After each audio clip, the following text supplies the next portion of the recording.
पुराने ही लेक्चर को हम लोग कंटिन्यू करेंगे, ठीक है। जो भी सब्स्टिट्यूशन पर हम लोग सवाल देख रहे थे, अब इसी में अलजेब्राइक फंक्शन के सवाल है। मेरी बात ध्यान में रखना कि अलजेब्राइक फंक्शन में कॉमन लेना, रूट को डिवाइड करना थोड़ा सा कॉम्प्लिकेटेड होता है, लेकिन अगर आप प्रॉपर वे में समझ रहे हैं और थोड़ा सा पावर के साथ और एक्सपोनेंट के साथ आपको खेलना आता है तो ये भी इंटीग्रेशन आपको इजी लगने लगेंगे। मैं एक दो क्वेश्चन करके दिखाता हूँ, आपको पसंद आएगा। नया कैमरा वैसे नया कैमरा कह रहा है, नया माइक भी आपको मजा दे रहा होगा, ठीक है। अब क्वेश्चन है dx upon x cube x की पावर 5 + 1 होल पावर 3/5, राइट है। अब देखिए साहब, अगर ये x की पावर 5 + 1 होल पावर 3/5 है, बहुत आराम से इसको समझना, क्योंकि अगर यहां पर कुछ भी आपको ऐसा नहीं समझ में आ रहा है कि मैं t मानूं किसको, ठीक है, क्योंकि पिछले 3 लेक्चर से मैं यही बात आपको बार बार सिखा रहा हूं कि हम लोग t किसको मानते हैं, जिसका डिफरेंशिएशन वहां पर बैठा होता है, और यहां पर डिफरेंशिएशन दूर दूर तक दिखाई नहीं दे रहा है। ओके, अब जरा देखते हैं मैं करूंगा क्या। मैंने लिखा dx और यहां पे लिखा x की पावर 3 और यहां पे लिखा x की पावर 5 ले लिया कॉमन, और अंदर बचेगा 1 + 1 अपॉन x की पावर 5 होल पावर 3/5, ठीक है। अच्छा, ये हो जाएगा dx अपॉन, और ये हो जाएगा x क्यूब, और ये पावर अंदर चली जाएगी तो x की पावर 5 × 3/5 और 1 + 1 अपॉन x की पावर 5 होल पावर 3/5, ठीक है। 3/5 3/5। अब देखिए साहब, ये 5 से 5 कट गया, ठीक है। अब यहाँ पे बचेगा क्या, dx अपॉन x की पावर 6 1 + 1 अपॉन x की पावर 5 होल पावर 3/5, ठीक है। अब देखो यहां पर मैं लेट करूं, लेट 1 + 1 अपॉन x की power 5 = t, that means 0 + -5 upon x की पावर 6। अरे यार, इतना डिफरेंशिएशन तो तुम्हें आता ही होगा कि -5 आगे भेजा, x की पावर 5 -5 -1 यानी x की पावर -6, नीचे आ गया तो x की पावर 6 हो गया, ठीक है ना। इतना सामान्य डिफरेंशिएशन आपको आता होगा, which is equal to dx। तो ये कितना हो जाएगा, dx अपॉन x की पावर 6 और ये हो जाएगा -1/5 और ये हो जाएगा dt, करेक्ट है। तो मैं लिख सकता हूं dx अपॉन x की पावर 6 यानी कि ये हो जाएगा -1/5 और ये हो जाएगा dt अपॉन t की पावर 3/5, ये हो जाएगा -1/5 t की पावर -3/5 और ये हो जाएगा dt, ठीक है। ये हो जाएगा -1/5 और ये हो जाएगा t की पावर -3/5 + 1, मेरा 5 थोड़ा गड़बड़ बन रहा है, -3/5 + 1 और प्लस c। आगे आप लोग कैरी ऑन कर लोगे, क्योंकि t की वैल्यू जो भी है 1 + 1 अपॉन x की पावर 5 रखना है, सॉल्व करा देना है। देखो मैं फिर से बोल रहा हूं, इंटीग्रेशन ML अग्रवाल की मैं करा रहा हूं, कॉपी किताब आप लोग लेकर के बैठे होगे। मैं सिर्फ इनको सॉल्व किया कैसे जाता है मैं यही सिखाने जा रहा हूं। ये इसके बाद की कैलकुलेशन, ये 8th क्लास की कैलकुलेशन में सिखाने के लिए नहीं आपको खड़ा हुआ हूं। मैं ये सिखा ये रहा हूं कि हाउ टू मैनेज, या मैं किस तरीके से क्या तिकड़म लगाऊं या क्या षड्यंत्र लगाऊं कि ये जो इंटीग्रेशन है ना ये सिंपल फॉर्म में बदल जाए, ठीक है। उसमें भी जब एक्सपोनेंट लगी रहती है तो देख के ही हमारा जी मिचलाता है, देख करके मन खराब होने लगता है कि साहब इसको कैसे करेंगे। तो है कुछ नहीं, जो पावर लगी हुई है उस पावर की मैक्सिमम पावर को कॉमन ले लो। मेरी बात ध्यान में आ रही है? इस पावर को कॉमन लेने के बाद ये कितना होगा, 3/5, और 3/5 अंदर चला जाएगा तो 3 हो जाएगा। जो अंदर वाली पार्टी होगी वो वापस से उसका अगर डिफरेंशिएशन कराएंगे तो बाहर वाला जो टर्म होगा वो उसी का डिफरेंशिएशन होगा। बस इतनी सी बात यहां पर ध्यान में रखनी है, ठीक है। अगला क्वेश्चन हम लोग करते हैं। अगला क्वेश्चन है एक्स क्यूब हो गया। अब देखिए इसी तरीके से और थोड़ा सा अच्छा सा सवाल है, आपकी ML का ही अगला एग्जांपल है इसी के बाद वाला। x² - 1 upon x cube under root 2x की पावर 4 माइनस 2x² प्लस 1, ये है dx, ठीक है। अब मुझे इसको सॉल्व कराना है। देखिए साहब, जैसे ही मैंने क्या किया, x² - 1 किया अपॉन एक्स क्यूब किया और अंडर रूट से मैंने x की पावर 4 बाहर निकाला। x की पावर 4 बाहर निकाला तो 2 माइनस 2x² अपॉन x की पावर 4 प्लस 1 अपॉन x की पावर 4, और ये कितना हो जाएगा, ये हो जाएगा dx, ठीक है। अब देखिए यहां पर है x की पावर 4 और जब ये रूट से बाहर आएगा तो ये क्या हो जाएगा, ये वापस से हो जाएगा x²। तो मैंने लिख दिया x² - 1 और ये हो गया x क्यूब, ये होगा x क्यूब इंटू x², बहुत ध्यान से चलते चलना, ठीक है। अब अंडर रूट में क्या बचेगा, तो देखो ये एक्स स्क्वायर से एक्स स्क्वायर चला जाएगा, तो 2 minus 2 upon x square plus 1 upon x की पावर 4, और ये कितना हो जाएगा dx, ठीक है। अच्छा सा, अब मैं क्या करूँगा, तो देखो 2 minus 2 upon x square plus 1 upon x की पावर 4 इक्वल टू टी। अब ये कितना हो जाएगा 0 माइनस 2, ठीक है, और ये हो जाएगा माइनस 2 अपॉन एक्स क्यूब, ठीक है, और प्लस माइनस 4 अपॉन एक्स की पावर 5, और ये हो जाएगा dx इक्वल टू dt। बताओ भाई। अच्छा, अब इसके बाद मैं क्या करूंगा, जैसे मैंने ये लिखा तो ये हो जाएगा एक्स स्क्वायर माइनस 1 अपॉन, और ये हो जाएगा एक्स की पावर 5, ठीक है। इस बात को बहुत ध्यान से समझते चलना। फिर मैंने क्या किया, इनटू लगाया 1 अपॉन, और अंडर रूट में यही वाली जो पूरी वैल्यू थी ये उठा करके रख दिया और dx लिख दिया।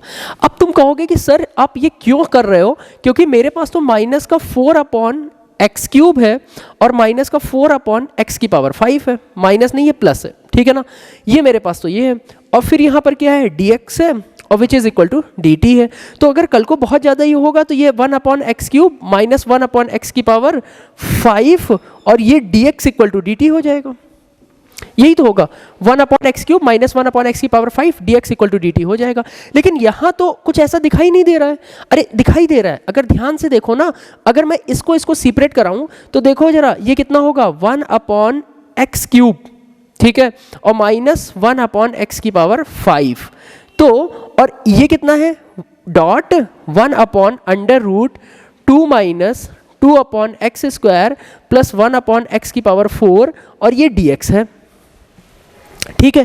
तो ये और ये यही तो dt हुआ, तो integration dt of 1 upon under root t, बोलो भैया। और फिर ये क्या हो जाएगा, इंटीग्रेशन t की पावर माइनस 1 अपॉन 2 dt, यानी अब यहाँ पर मैं क्या लिख सकता हूँ, t की power minus 1 upon 2 plus 1 minus 1 upon 2 plus 1 plus c, और देखो minus 1 upon 2 plus 1 minus 1 upon 2 plus 1 यानी कि 1 अपॉन 2, और ऊपर से भी 1 अपॉन 2 हो गया, तो ये कितना हो जाएगा t की power 1 upon 2 upon 1 upon 2 plus c. इसके बाद मैं नहीं सॉल्व करूंगा, मैंने पहले ही बोल दिया था कि ये जितनी वैल्यू होगी वो उठा करके यहाँ रख देंगे, उसके बाद का जो सिंपल कैलकुलेशन है वो आपकी जिम्मेदारी है, ये मेरी जिम्मेदारी नहीं है, ठीक है ना।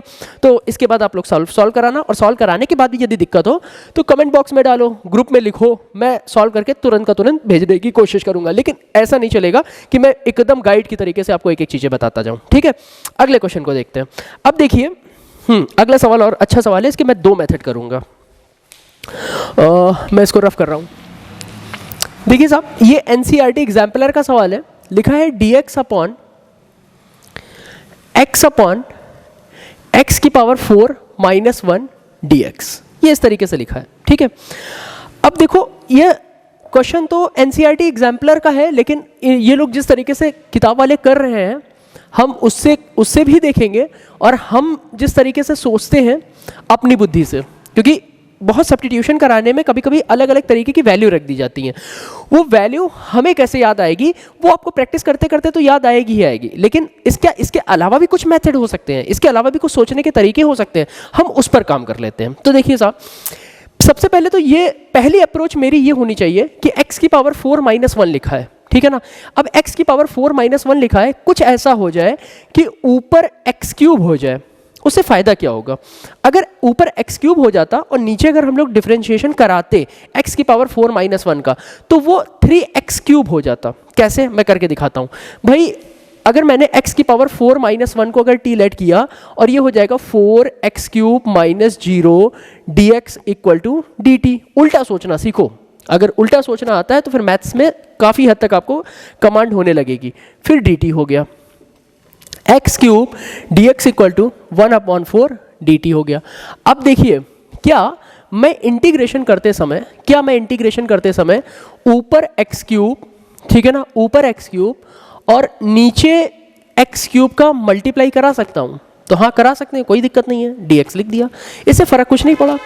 लेकिन ये x क्यूब और dx, ये x क्यूब और dx कितना हो गया, ये हो गया dt और बाहर लिख दिया मैंने 1/4 और ये हो गया 1 अपॉन, और x की पावर 4 को मैं पता है क्या लिख सकता हूँ, मैं x की पावर 4 को लिख सकता हूँ t प्लस 1, तो मैंने लिख दिया x की पावर 4 को t प्लस 1 और अंडर रूट x की पावर 4 माइनस 1 को मैंने लिख दिया under root t।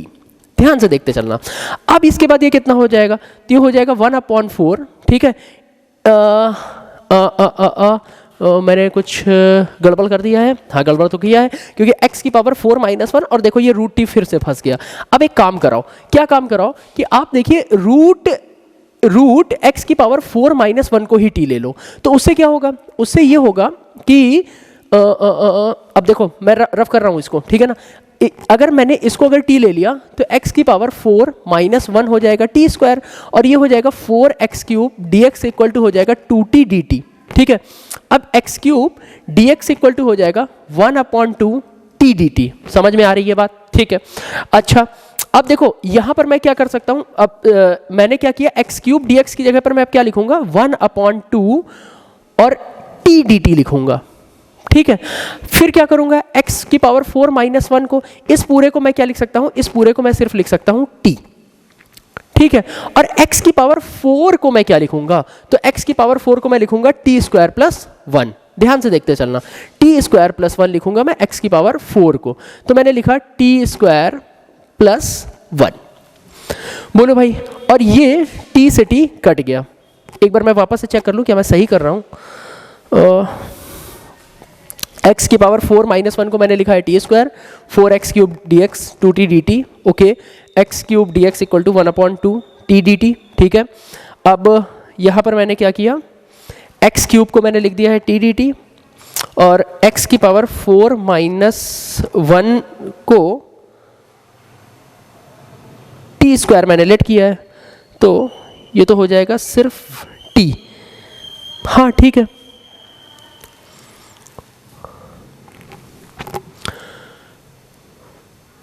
Four minus 1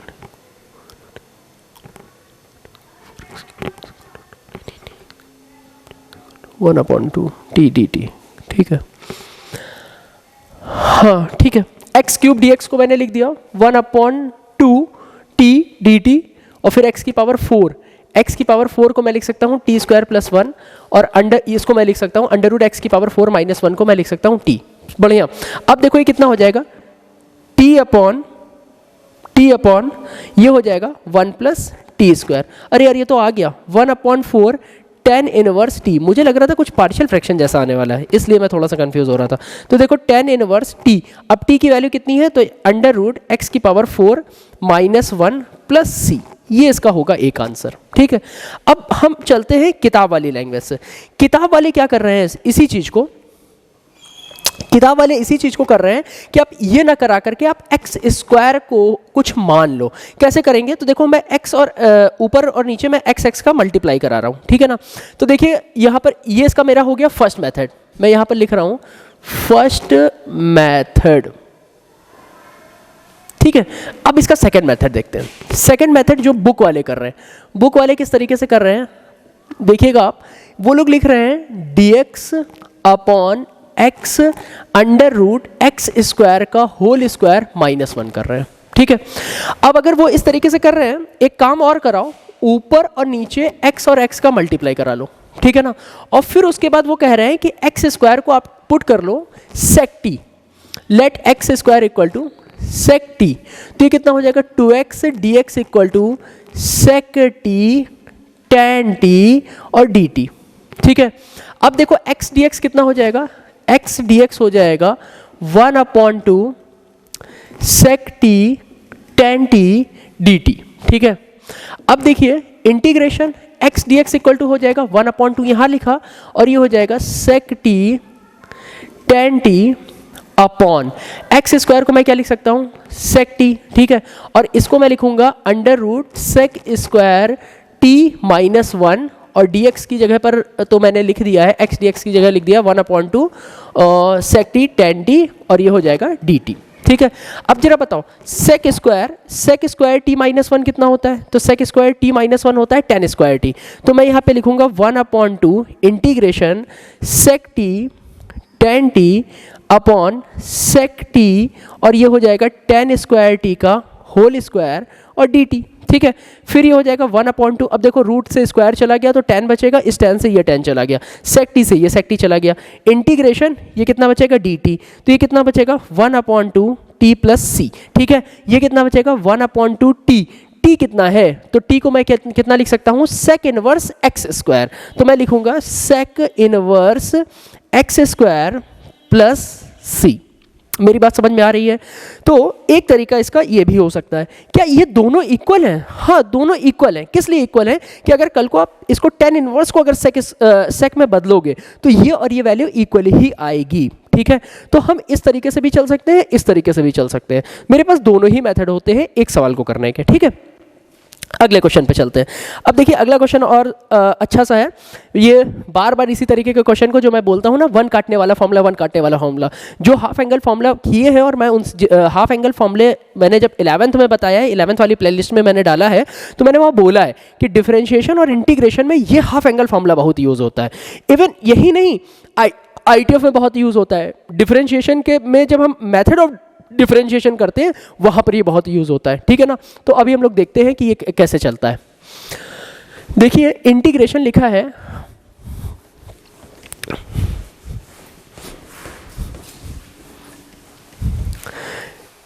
integration under root 1 minus root x upon 1 plus root x, integration under root 1 minus root x upon 1 plus root x d x, ठीक है। अब देखो मैंने बार बार बोला है ना कि जब कभी भी आपको 1 माइनस समथिंग 1 प्लस समथिंग कुछ मिले तो आप सबसे पहला काम यही करो कि किसी तरीके से हम कॉस थीटा लेट कर लें, ठीक है ना।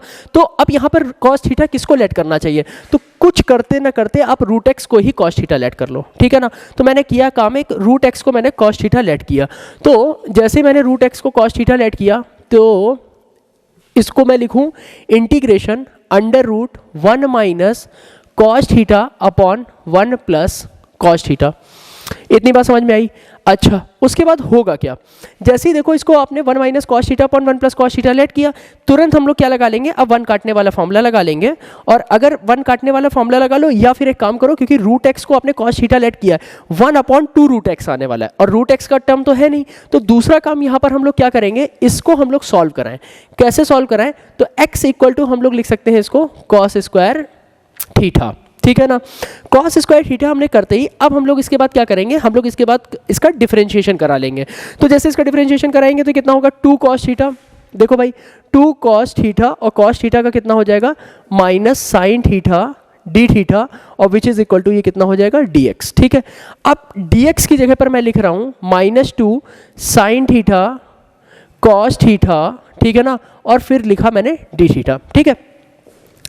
अब देखिए अब इसको मुझे सॉल्व कराना है, तो देखो एक काम कराओ, अगर मुझे इसको सॉल्व ही कराना है, मैं ऊपर नीचे या तो 1 काटने वाला फॉर्मूला लगाऊं, लेकिन 1 काटने वाले फॉर्मूले में एक समस्या यहाँ पर हो रही है। वो क्या समस्या हो रही है कि जैसे ही आप 1 काटने वाला फॉर्मूला लगाओगे तो ऊपर वाली जो पार्टी है ना वो क्या हो जाएगी 2 साइन स्क्वायर थीटा बाई 2 हो जाएगी, और नीचे वाली क्या हो जाएगी वो 2 कॉस स्क्वायर थीटा बाई 2 हो जाएगी। और थीटा बाई 2 का टर्म तो है ही नहीं, थीटा बाई 2 का टर्म तो यहाँ पर है ही नहीं, ठीक है, थीटा जो भी हो, ठीक है। तो मैं यहाँ पे क्या करूँगा 1 minus cos theta upon 1 plus cos theta into 1 minus cos theta upon 1 minus cos theta, ठीक है।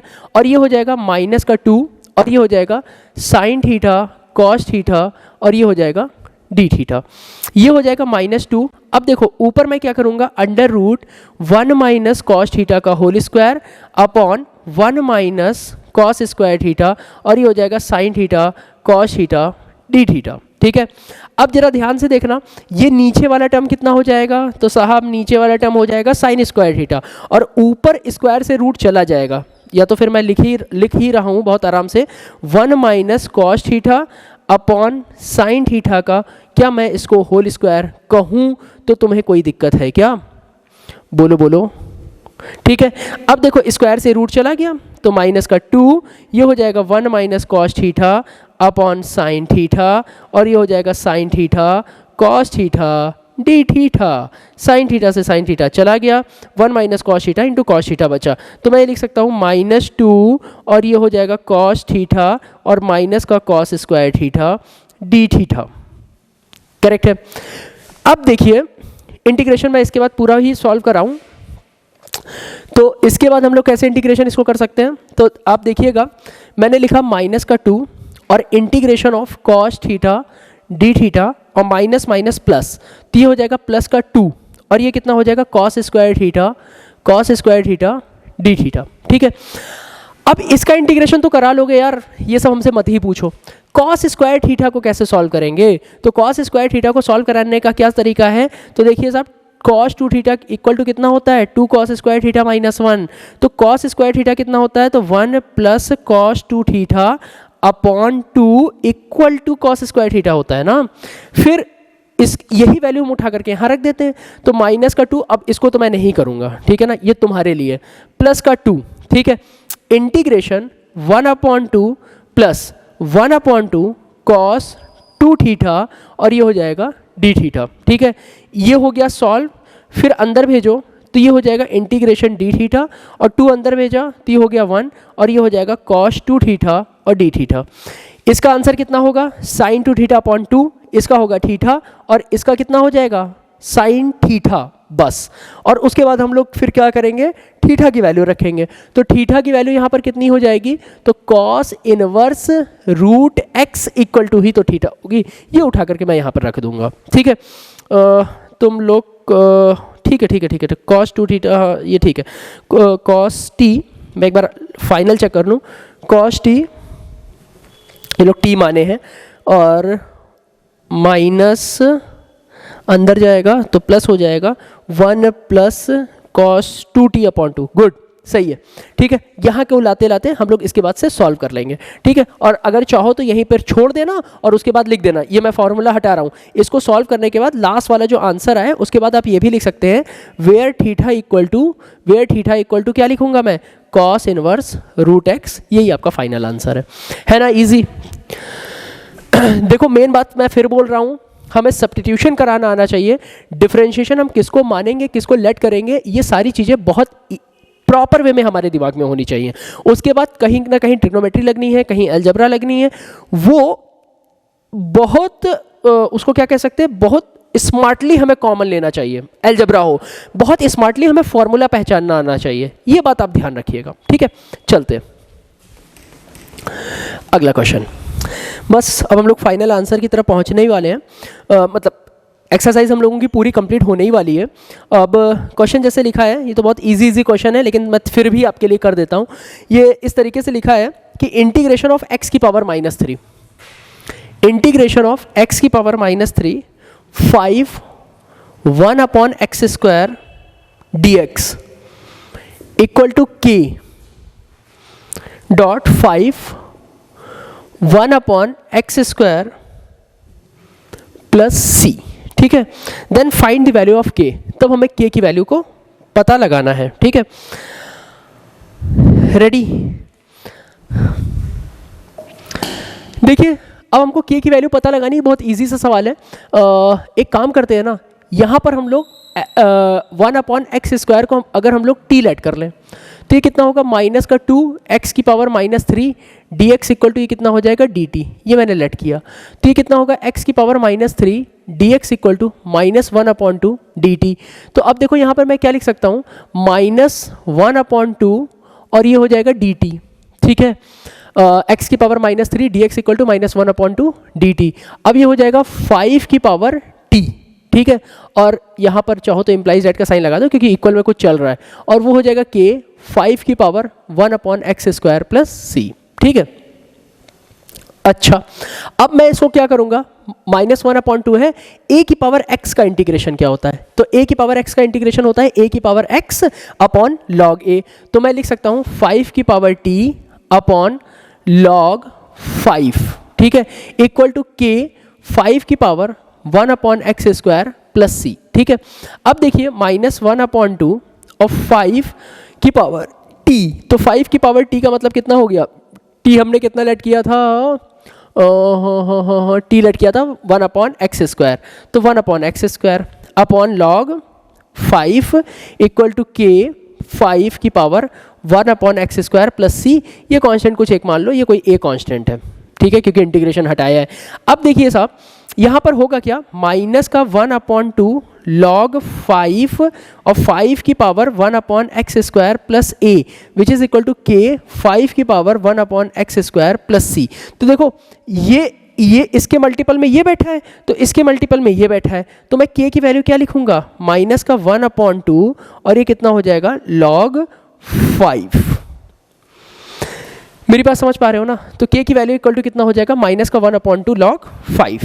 ओके, एक बार मैं चेक कर लेता हूँ, k की वैल्यू माइनस का 1/2 log 5। बढ़िया, अगले क्वेश्चन की तरफ चलते हैं। अगला क्वेश्चन है 10 की पावर 4x। ये भी अच्छा सवाल है, a b c की वैल्यू निकालनी है। ठीक है, देखिए मैं कोशिश कर रहा हूँ करने की।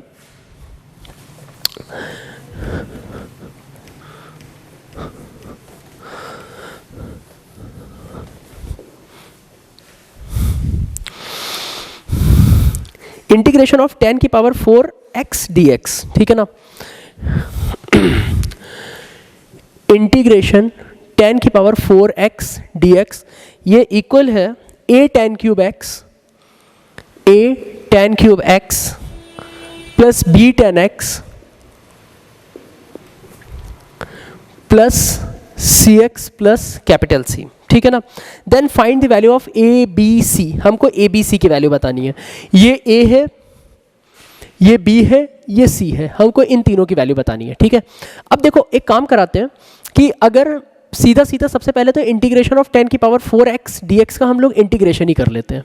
ठीक है, तो जैसे ही 10 की पावर 4x dx का हम लोग इंटीग्रेशन करेंगे, तो एक काम क्यों ना इसको कर लिया जाए, मैं 10 square x into 10 square x dx लिखूँ इसको। मैं कई बार इसका इंटीग्रेशन बता चुका हूँ कि पावर का भी कभी इंटीग्रेशन नहीं होता है, ट्रिग्नोमेट्रिक की पावर का इंटीग्रेशन नहीं होता है। ठीक है, तो इसको मैं क्या लिख सकता हूँ, 10 स्क्वायर एक्स को तो एज इट इज जिंदा रखा, इसको मैं क्या लिख सकता हूँ, इसको मैं लिख सकता हूँ सेक स्क्वायर एक्स माइनस 1 और dx। अब ये कितना हो जाएगा, ये हो जाएगा 10 square x sec square x dx minus integration of 10 square x dx। ठीक है, अब देखो 10x को अगर मैं t लेट कर लूँ तो सेक स्क्वायर एक्स dx हो जाएगा कि नहीं हो जाएगा। फिर भी मैं पूरा भी करता हूँ, 10 square x sec square x dx minus integration of ये कितना हो जाएगा, sec square x sec square theta minus 10 square theta, तो सेक स्क्वायर एक्स माइनस 1 और ये हो जाएगा dx। ठीक है, अब ये इंटीग्रेशन 10 स्क्वायर एक्स और ये हो जाएगा sec square x dx minus integration sec square x dx minus minus plus और ये हो जाएगा dx। ठीक है, अब देखिए अगर 10x को मैं t लेट कर लूँ, late 10x equal to T, तो 10x इक्वल टू अगर मैंने t लेट कर लिया तो ये हो जाएगा sec square x dx equal to dt। ठीक है, तो ये हो जाएगा t स्क्वायर, ठीक है, और ये हो जाएगा dt। और सेक स्क्वायर एक्स का कितना होता है, तो ये होता है 10x और ये हो जाएगा x और प्लस c। और अगर देखो ये कितना होगा t क्यूब अपॉन 3, तो मैंने लिखा t cube upon 3 minus 10x plus x plus c, और ये कितना हो जाएगा t मेरा कितना है, तो t है मेरा 10x, तो मैं लिख सकता हूँ 1/3 और लिखूंगा मैं 10 क्यूब x माइनस, ये प्लस लगा लो, -1 यहाँ लिखो, 10x plus x plus c।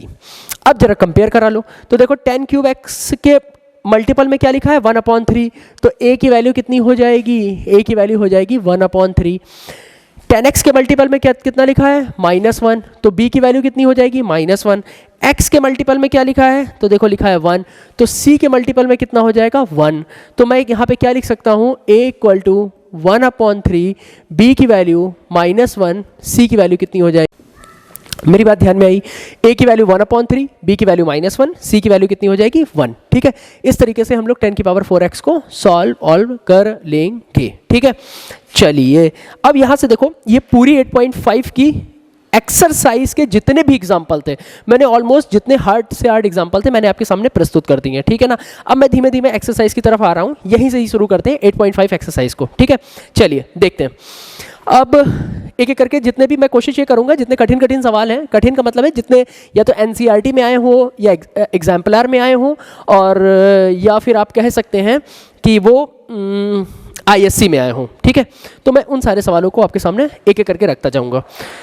बस पहला बहुत छोटा सा सवाल है, 2x sine x square plus 1 dx एकदम छोटू सा सवाल है। ये एक्स स्क्वायर ही है ना, हाँ 2x है, 2x है, 2x sine x square plus 1 dx, इसको सॉल्व करना है। तो बहुत यार इजी है यार, एक्स स्क्वायर प्लस 1 को t मान लो, 2x dx equal to dt हो जाएगा, 2x dx हमारा dt हो गया। तो मैंने जैसे इसको dt ले लिया तो ये कितना हो जाएगा sin t। प्लीज़ पुराने लेक्चर अगर आपने नहीं देखे हो, आप सीधे इस वाले वीडियो में आ गए हैं तो आपको लिए बहुत नुकसानकारक है, आपको कुछ भी नहीं समझ में आएगा, इसलिए लेक्चर 1 2 3 आप प्रॉपर वे में देखते जाइए, तभी आप समझ पाएंगे। ओके, तो ये हो जाएगा minus cos t plus c, और ये हो जाएगा माइनस कॉस t, यानी हो जाएगा एक्स स्क्वायर प्लस 1 प्लस सी। ठीक है, इस तरीके से हम लोग 2x sine x square plus 1 को सॉल्व कर लेंगे। अच्छा, अब एक ये एनसीईआरटी का सवाल है, इसीलिए मैंने बोला था ना मैं लिखता चलूंगा। ये एनसीईआरटी का सवाल है और आपकी एक्सरसाइज यानी कि 8.5 ML अग्रवाल, इसके पहले का पहला सवाल है। ठीक है, अच्छा आगे वाले क्वेश्चन पर चलते हैं। तो जैसे एक और सवाल उठाया जाए इसी से आगे बढ़ते बढ़ते,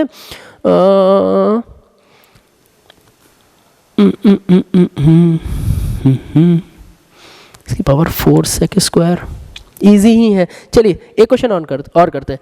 ये लिखा है integration 1/x square sine 1/x dx, मुझे इसका इंटीग्रेशन चाहिए।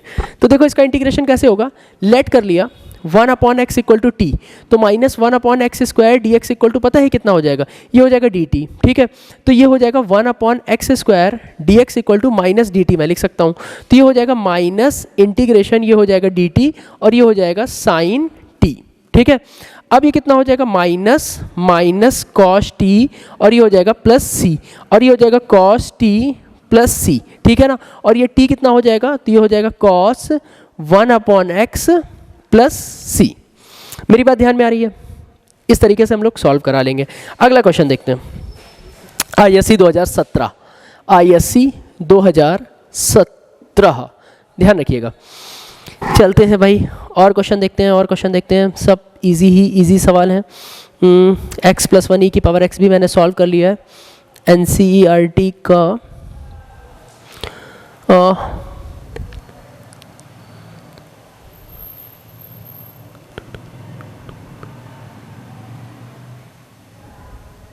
देखते हैं। ये एक एनसीईआरटी का सवाल है कि tan cube 2x into sec 2x dx को मुझे सॉल्व करना है। ठीक है ना, लिख रहा हूँ इंटीग्रेशन tan क्यूब 2x सेक 2x dx, मुझे इसको सॉल्व करना है। तो मैं इसको ऐसे लिख सकता हूँ tan स्क्वायर 2x, और ये लिखूंगा मैं सेक 2x tan 2x dx, मैंने ये लिखा। ठीक है, अब देखिए अगर मैं इसको मैं ये लिख सकता हूँ सेक स्क्वायर 2x माइनस 1, मैंने लिख दिया, और फिर ये हुआ सेक 2x tan 2x dx। तो अगर मैंने लेट किया sec 2x equal to T let, तो ये कितना हो जाएगा, सेक 2x tan 2x और 2 dx इक्वल टू हो जाएगा dt। ठीक है, तो ये हो जाएगा sec 2x tan 2x dx equal to dt। तो देखो 1/2, और ये हो जाएगा dt, और ये हो जाएगा t स्क्वायर माइनस 1। देखिए बहुत ध्यान से समझते चलिएगा। मैंने किया क्या, मैंने ये किया कि tan क्यूब x को मैंने थोड़ी सी तिकड़म ये लगाई कि tan square x as it is लिख दिया, और एक जो tan 2x था उसको मैंने अलग लिख दिया और sec 2x को एज इट इज लिख दिया। तो अब ये tan स्क्वायर x को मैं सेकंड आइडेंटिटी से खोल सकता हूँ वापस से, sec square theta minus tan square theta equal to 1। तो sec भाई tan स्क्वायर थीटा की वैल्यू क्या होगी, sec स्क्वायर थीटा माइनस 1, तो sec स्क्वायर थीटा माइनस 1 मैंने लिख दिया। sec 2x को मैंने t लेट कर लिया, तो sec 2x का डिफरेंशिएशन क्या हो जाएगा, sec 2x into tan 2x, और 2x का फिर हो जाएगा 2 into dx equal to dt। ठीक है, अब sec 2x tan 2x dx equal to कितना हो जाएगा, 1/2 dt, और ये हो जाएगा t स्क्वायर माइनस 1। ओके, ये हो जाएगा 1/2 integration t square dt minus 1/2, और ये हो जाएगा dt, ये हो जाएगा 1/2, ये हो जाएगा t cube upon 3 minus 1/2 t plus c। ठीक है, और ये हो जाएगा 1/6, और t क्यूब कितना होगा, तो t क्यूब होगा sec 2x का होल क्यूब माइनस 1/2, और ये हो जाएगा sec 2x, और ये हो जाएगा प्लस का c। करेक्ट है।